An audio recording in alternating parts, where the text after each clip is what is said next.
Dapat daw humarap sa pagdinig ng House Justice Committee si Vice President Sara Duterte para sagutin ang mga alegasyon sa kanya ay kay Attorney Raymond Palad, ang abogado ni Ramil Madriaga.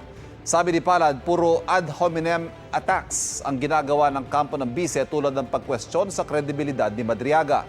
Sa halip daw na magpaliwanag ang kanyang kampo sa pagdinig, nagpapa-presscon lang ang bise o kaya nagpo-post sa social media.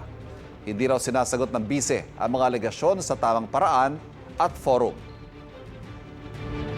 Kung mapupuna mo yung mga moves nila lately, sinisira nila lagi yung credibility ng tao, kidnapper, bar flanker. Hindi yun ang issue.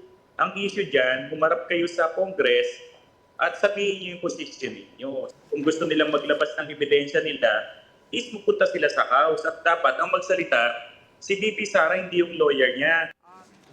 Sinagot din ni Palad ang pag-atake ni VP Duterte kay Madriaga matapos itong sabihin na nagpatulong sa isang propesor si Duterte para makapasa sa law school.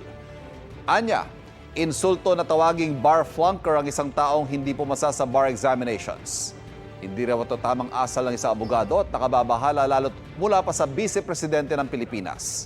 Inaasahan daw ng tao sa isang abogadong may general weighted average na 80% na naiintindihan niya na ang pananagutan ay nangangailangan ng presensya.